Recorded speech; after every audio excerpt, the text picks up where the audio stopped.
Olá pessoal, eu sou a Luíse Castanhedo e eu estou aqui para contar para vocês as novidades sobre os bastidores da transição planetária. E hoje, pessoal, nós vamos continuar com a nossa saga do livro de Urântia. Hoje é a parte 4 da análise do livro de Urântia e nós vamos então dar sequência à análise desse complexo e intrincado livro. Mas antes da gente iniciar, vamos rodar a vinheta.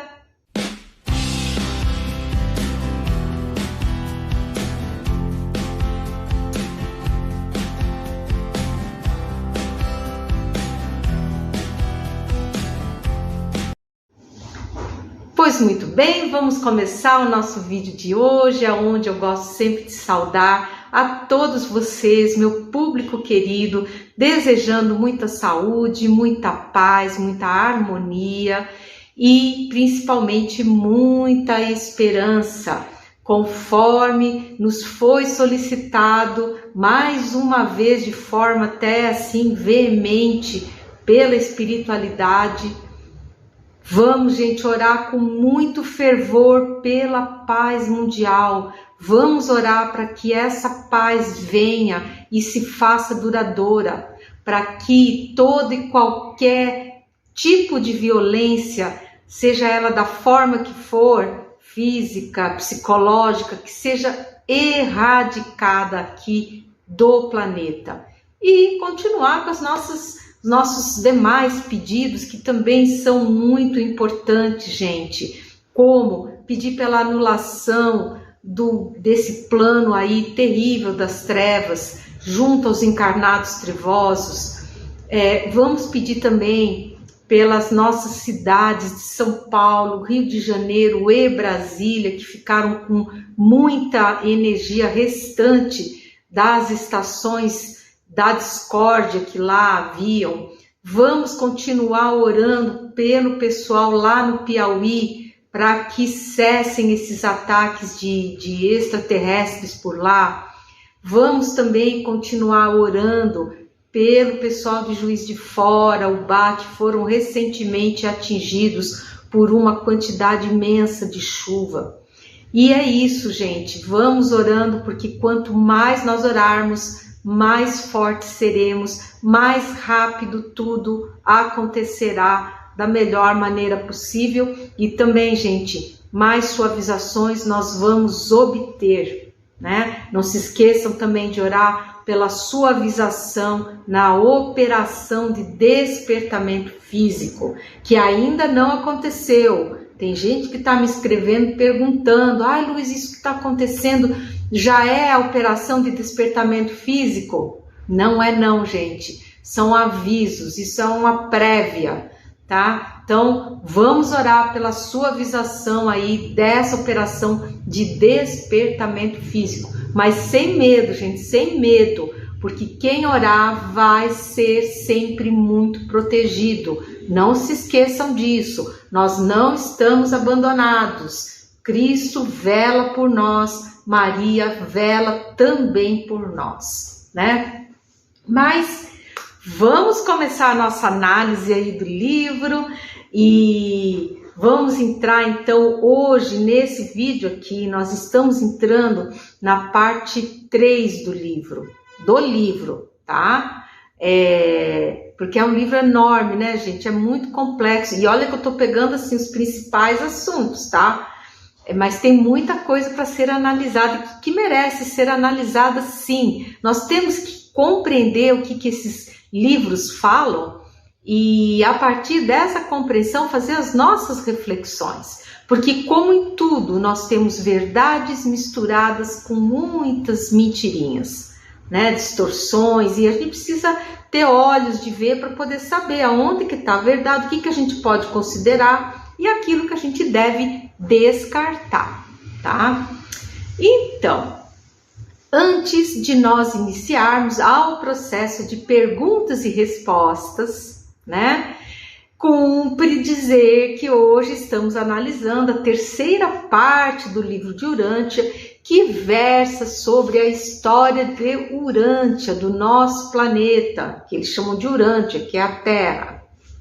Então vamos lá. Segundo o livro de Urântia, a Terra teria se originado de um braço de matéria arrancado do Sol pela passagem de uma estrela gigante, que eles chamam lá no livro de Angona. Eles são ótimos, têm uns nomes ótimos, Angona. E essa estrela teria passado muito perto do Sol e arrancado do Sol muitos pedaços que teriam originado não só a Terra, mas todos os planetas do Sistema Solar. E eu observei que o livro de Urântia não faz nenhuma menção à existência de mais um Sol no início do Sistema Solar.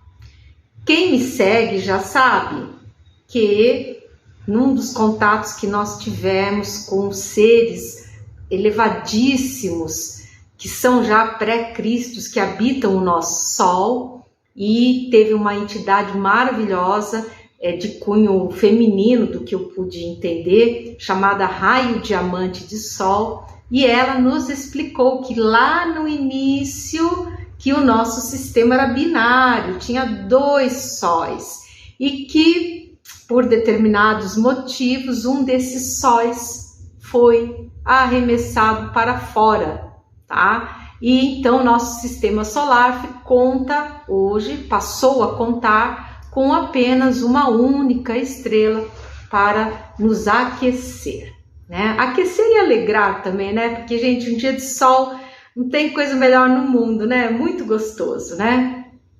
E aí, dito isso tudo, a pergunta que eu fiz ao capitão era: capitão, isso tudo é verdade?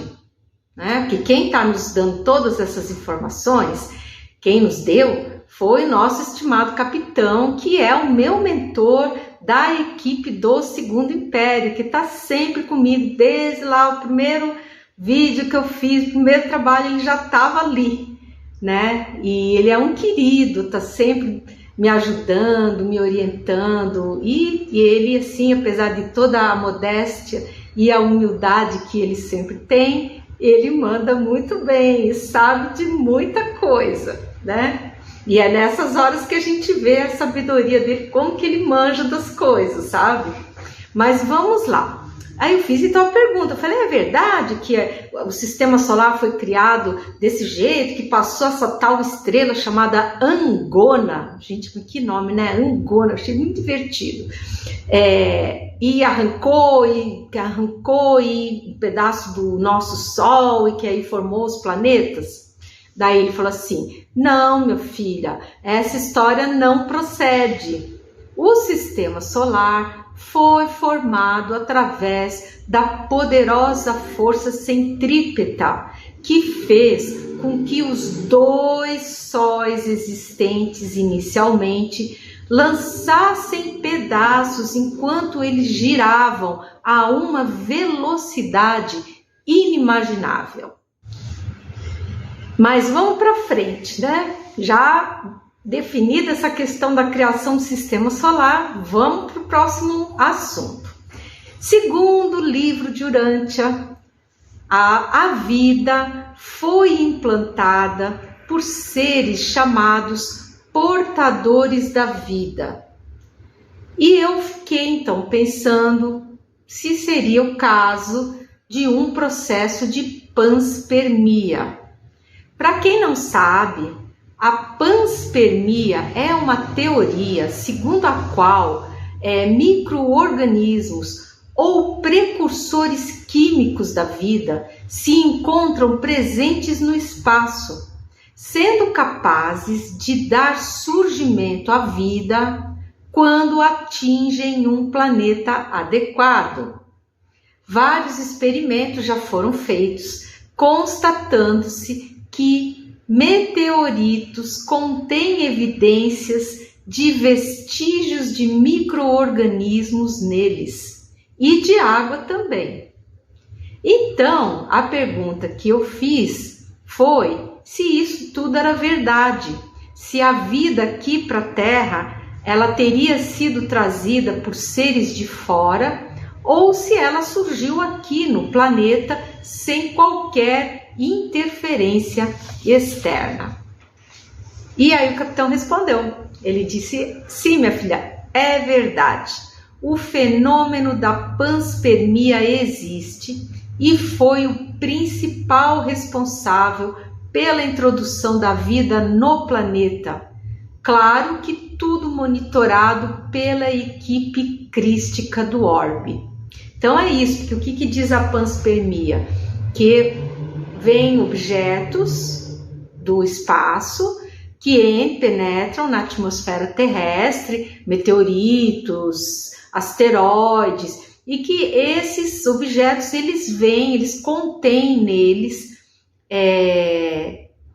digamos assim, primórdios da vida, e que eles caindo aqui no planeta encontraram uma condição satisfatória para que esses germes se desenvolvessem e começassem então a criar todo o processo de vida no planeta. É muito bacana isso, né, gente? Muito, muito legal.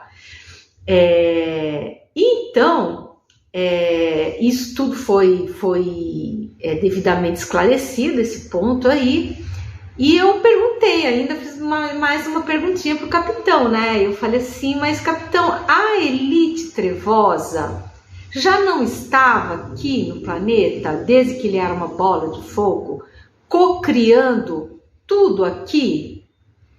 E aí, olha só a resposta que ele deu. Ele fala assim: a elite trevosa já se encontrava atuando no planeta, sim, executando as tarefas mais pesadas, tal qual jardineiros plantando o enorme jardim, a mando dos engenheiros agrônomos e paisagistas brilhantes. Ou seja, a elite trevosa, ela realmente trabalhou nessa cocriação, porém seguindo exatamente o ordenamento dado pela equipe crística do planeta, tá? Então, assim, na verdade, é o que ele falou, eles ficaram com a parte pesada do trabalho, né? Mas toda a parte de lógica, toda a parte de estratégia, tudo quem comandou foi a equipe crística do planeta, tá? Então, se você estiver gostando do conteúdo aqui, desse vídeo, já sabe, gente, dá seu like, clica no sininho, compartilhe o vídeo com quem gosta desses assuntos e ainda não conhece o nosso trabalho, né? E se você não é inscrito ainda, por favor, nos dê o prazer da sua inscrição. E vamos ao próximo assunto. Segundo o livro de Urântia, nós teríamos um ser chamado Maquiventa Melquisedeque. Porque eles são bons de dar nome, hein, gente? É um negócio. Maquiventa Melquisedeque. E esse ser, ele seria uma espécie de chefe espiritual do planeta que teria vindo num processo emergencial para recolocar as coisas em ordem por causa do tal Caligástia, que seria o príncipe planetário, devido ao fato desse ser chamado Caligástia ter aderido à rebelião de Lúcifer. Olha, mas o negócio é complicado. Então, que a Terra, a Urântia, teria ficado sem nenhum dirigente planetário. E ainda, segundo o livro, esse ser, o tal do Maquiventa Melquisedeque, ele teria se encarnado no planeta há cerca de 4.000 anos atrás para ensinar o monoteísmo à raça humana. Ai, gente, enrolado o negócio, né? E aí eu fiz a pergunta pro capitão, né? Eu falei, mas como assim? Abaixo do nosso Cristo existe algum ser que seja o chefe da equipe crística planetária? Caso seja verdade, ele teria se encarnado no planeta conforme diz o livro de Urântia? E aí ele me respondeu, ele falou assim, olha, a equipe crística planetária, ela atua de forma matricial, em conjunto, operando sob a supervisão amorosa do Cristo. Então, não existe um chefe da equipe crística, porque como eles já são espíritos muito, muito elevados, já são do reino angélico, eles já conseguem trabalhar de uma forma matricial, né? Então não tem um chefe da equipe crística. Um ser, quando ele é da equipe crística, ele trabalha em conjunto, eles operam todos em conjunto e junto com o nosso Cristo, sob a supervisão amorosa do nosso Cristo, né? E aí ele continuou explicando. Então, o que houve foi um encarne de uma série de seres da equipe crística.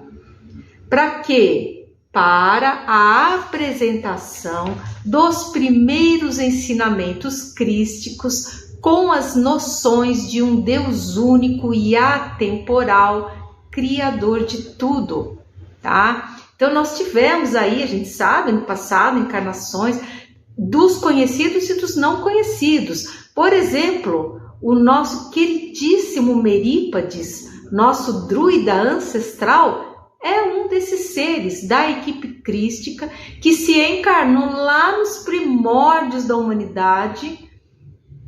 Para quê? Para começar a dar uma noção para aqueles seres tão rudes de cura, de Deus, de monoteísmo, de amor, de caridade, de paz, né? Então, a gente é tudo muito, muito bonito. E a coisa não funcionou bem do jeito que está descrito no livro de Urântia. Que a próxima pergunta que eu fiz foi a seguinte, eu falei, e essa tal missão de emergência aí que o livro cita, né? Porque, recapitulando, o que foi que eu contei para vocês? Que esse tal ser, né, Macventa, Melquisedeque, teria vindo numa situação de emergência, porque o nosso príncipe planetário teria se aliado a Lúcifer e entrado na rebelião, que aí a Terra teria ficado sem um protetor, digamos assim, e sem ninguém, e que daí ele teria vindo, tá? Então, olha só a confusão que eles fizeram. Então, vamos esclarecer isso, tá? Essa missão de emergência, então eu perguntei para o capitão se existiu isso. Ele falou, isso não existe, minha filha. É pura ficção do livro de Urântia. A Terra é um projeto do Cristo muito bem sucedido, tá? Muito bem sucedido. Quando houve a rebelião de Lúcifer, a Terra era uma bola de fogo. Então não tem... Isso que eles falam não tem muito a ver, não.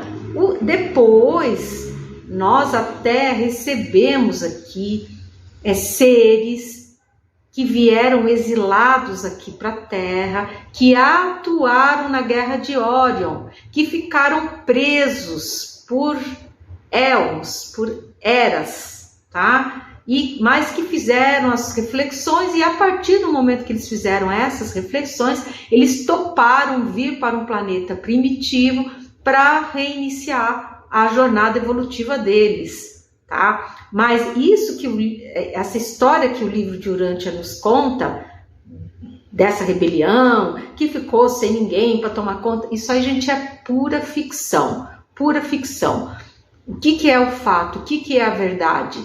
Nosso Cristo sempre cuidou aqui da Terra. Ele sempre foi o nosso diretor planetário, desde que a Terra era uma bola de fogo. Ele já foi nomeado por Deus Pai e Mãe para ser o diretor planetário.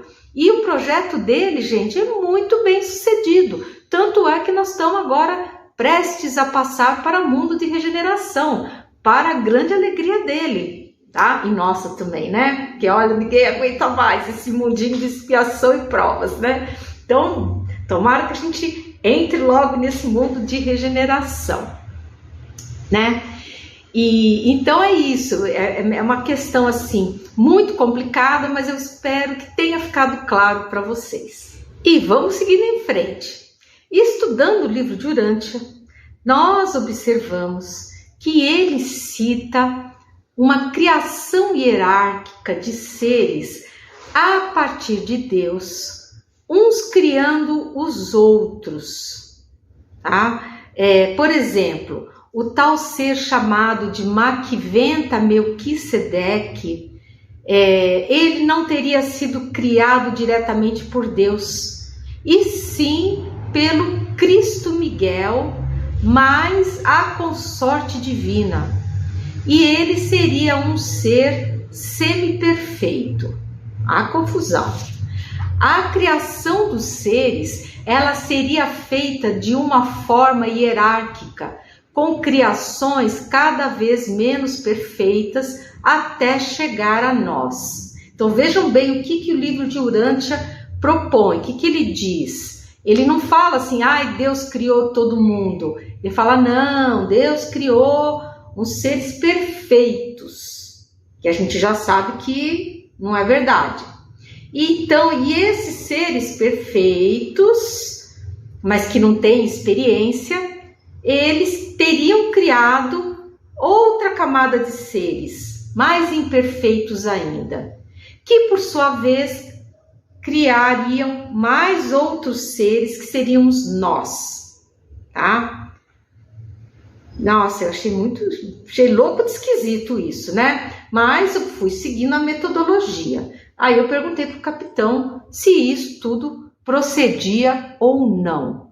E ele me respondeu, ele falou, minha filha, a criação hierárquica proposta no livro de Urântia não existe. Então, gente, isso não existe, tá? E ela, inclusive, vai contra as leis primordiais do Senhor. No caso, a lei da evolução e a lei da luz e da lógica amorosa. Todos os seres são criados por Deus. Ponto. Igualmente simples e ignorantes, e iniciam sua trajetória rumo à luz. É simples assim. No way. E aí, assunto encerrado. Passando para a próxima. Estudando o livro de Urântia, percebemos que existe um conflito na definição de perfeição dada pelo livro. E o que nós entendemos hoje como perfeição, tá? Porque no livro de Urântia, um ser criado perfeito, isso nós já vimos no capítulo anterior, né? Teoricamente, ele não conseguiria ter empatia pelas situações pelas quais nós passamos. E então, ele necessitaria de experiência para adquiri-las, tá? E eu achei bem esquisito isso, porque para nós o conceito de perfeição é completo. Não sei vocês, mas eu penso assim, um ser perfeito, ele possui todas as dimensões possíveis dadas por toda a sua trajetória evolutiva, né?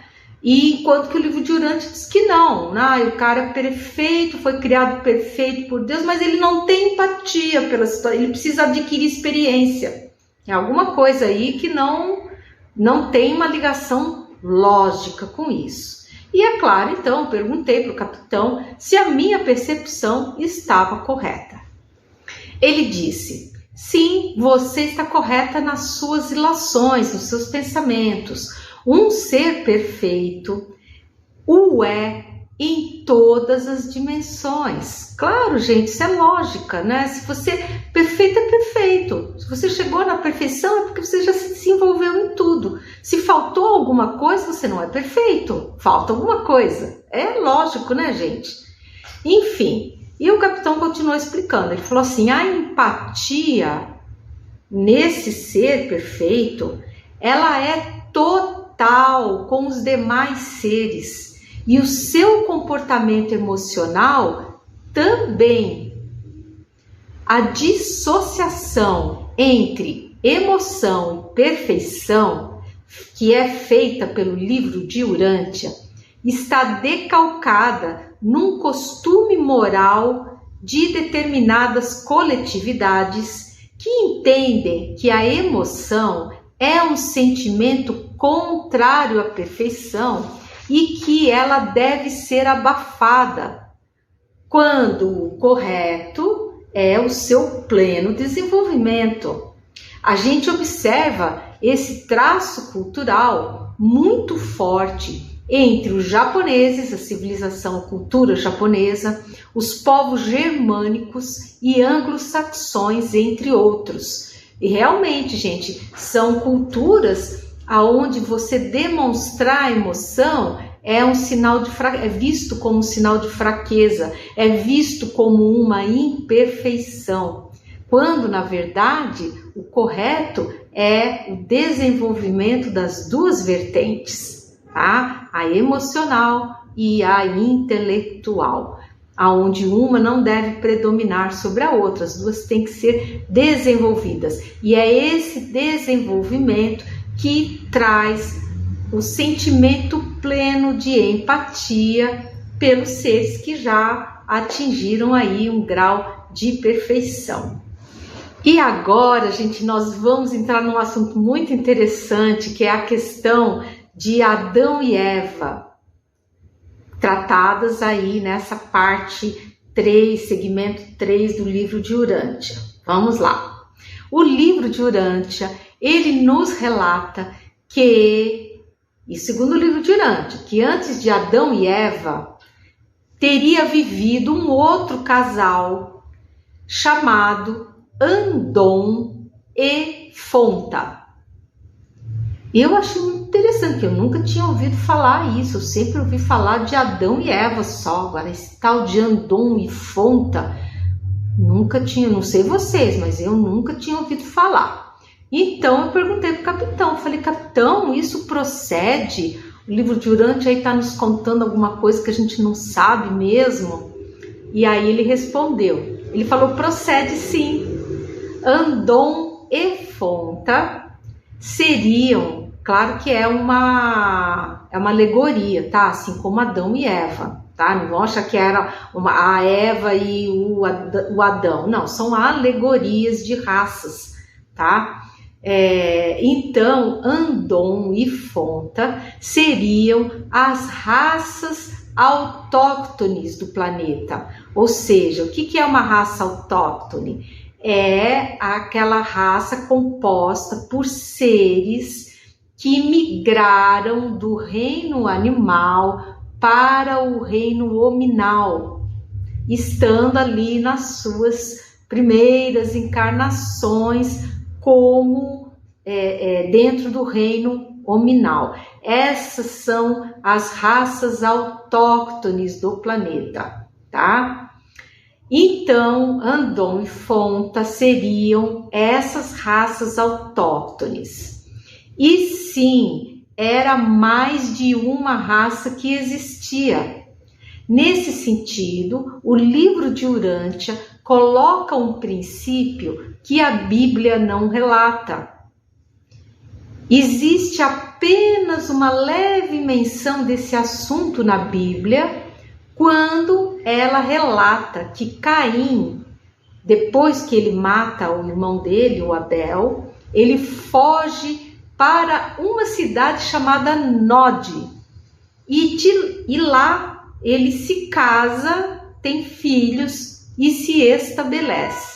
E é um mistério, né, gente, dentro da Bíblia isso, porque eu, pelo menos, quando li a Bíblia, fiquei me perguntando, eu falei: uai, como assim? Se eles eram os únicos, como que o Caim foi para Nod? Que Nod é essa? É uma cidade? Como assim ele casou? Que história é essa? Né? Eu sempre achei, e é claro que a Igreja Católica diz que aquilo é um dogma, e ai de quem perguntar isso, não pode perguntar, mas a gente tem que perguntar, né? Porque a inteligência da gente quer entender como que as coisas funcionam. Então, na verdade, isso que nós temos na Bíblia, de Nod, é uma referência leve a essas raças autóctones, que o livro de Urântia cita como sendo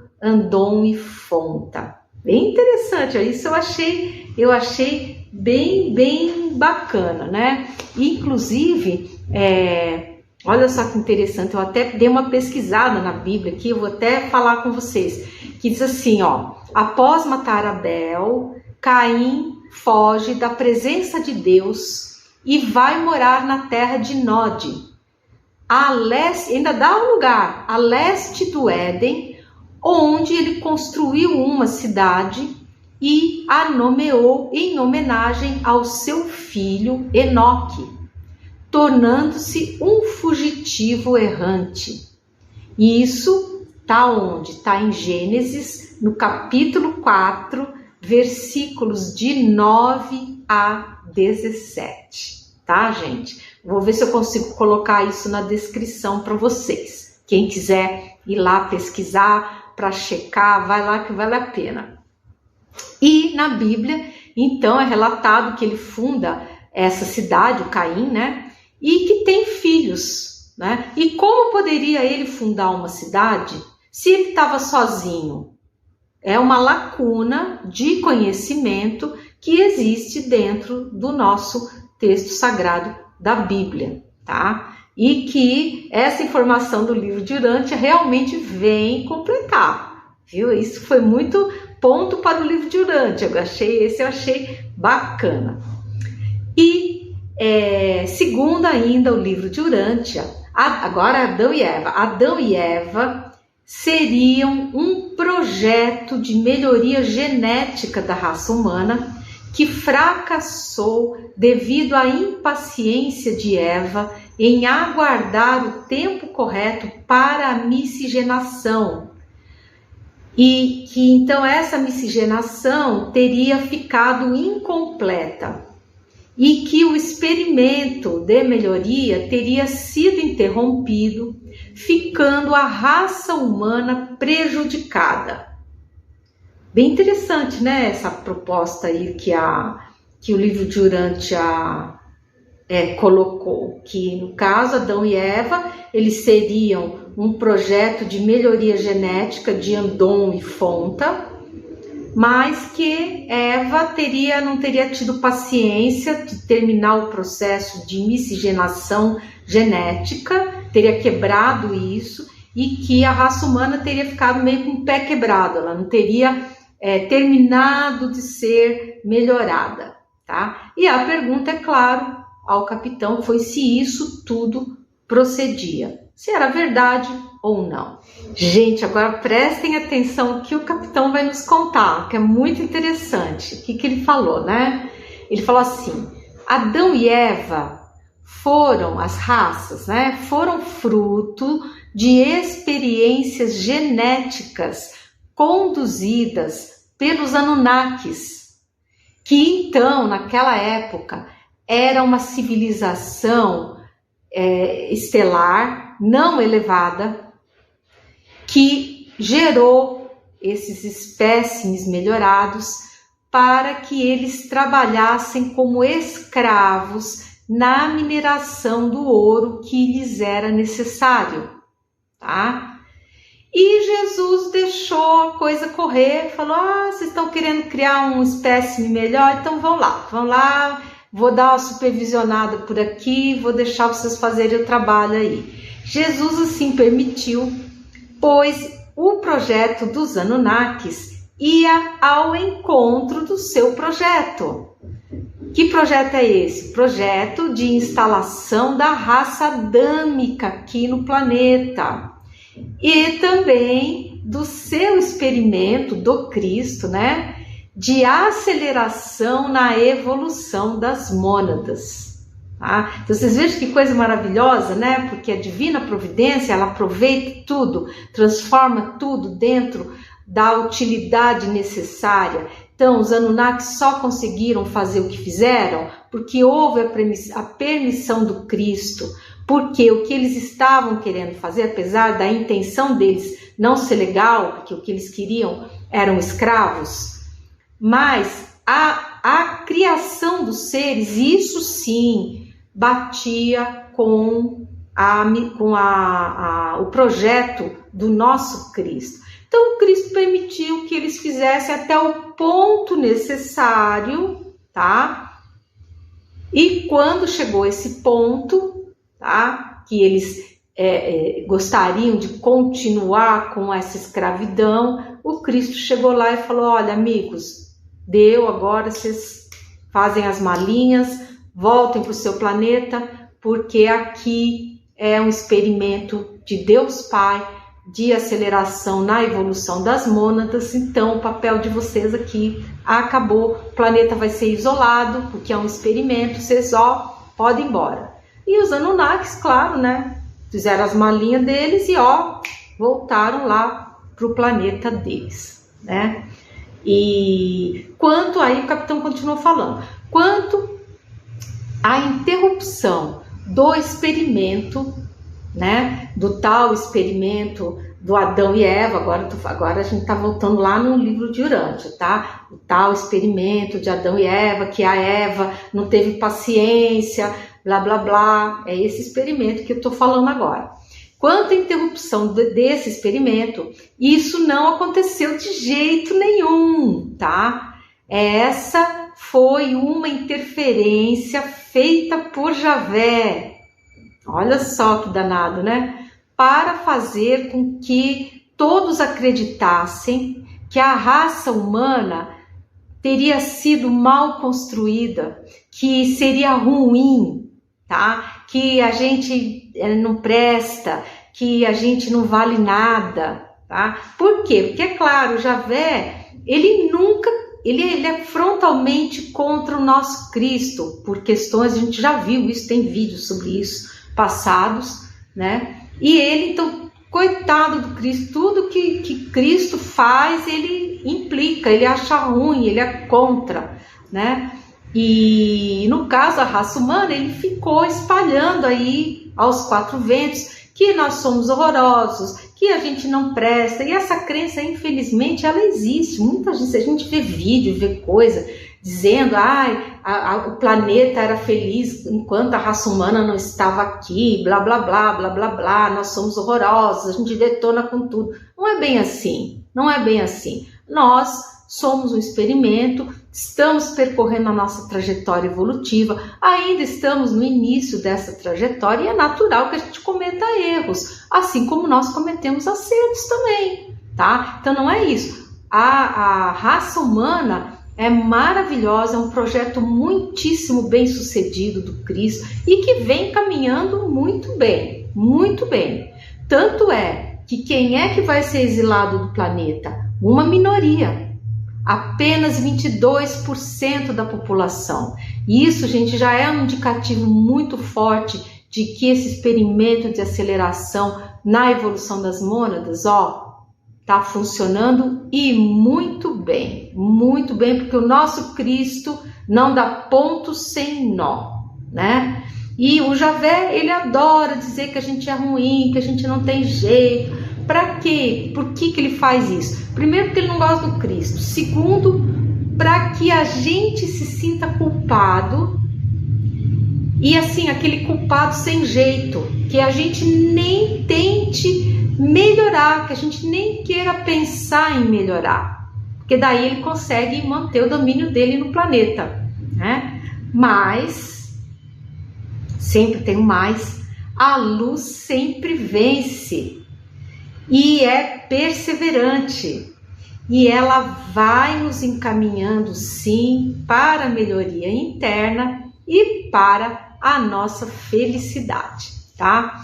Então, vocês viram, a gente abordou muitos assuntos aqui hoje, né? Assuntos que são muito interessantes. E no próximo episódio do livro de Urântia, tá? Que vai ser a parte 5, né? Nós vamos falar novamente sobre as raças coloridas, as raças atuais. Vamos falar aqui novamente sobre os ajustadores de pensamento ou fragmentos de Deus, o monoteísmo, o politeísmo e, de quebra, a gente vai ter uma informaçãozinha fora do livro de Urântia, que é sobre o 3 e Atlas, tá bom? Então, eu espero que vocês tenham gostado de saber disso tudo, mais informação. Eu sei que eu estou despejando, gente, muita informação em cima de vocês, mas é a natureza desse livro aí, que tem muita complexidade, muita informação. Como vocês viram, tem verdades e tem também muitas mentiras misturadas ali no meio. Mas nós vamos prosseguindo aí nessa análise. Eu sou a Luíse Castanhedo, eu espero vocês no próximo episódio aqui desse canal. Até lá!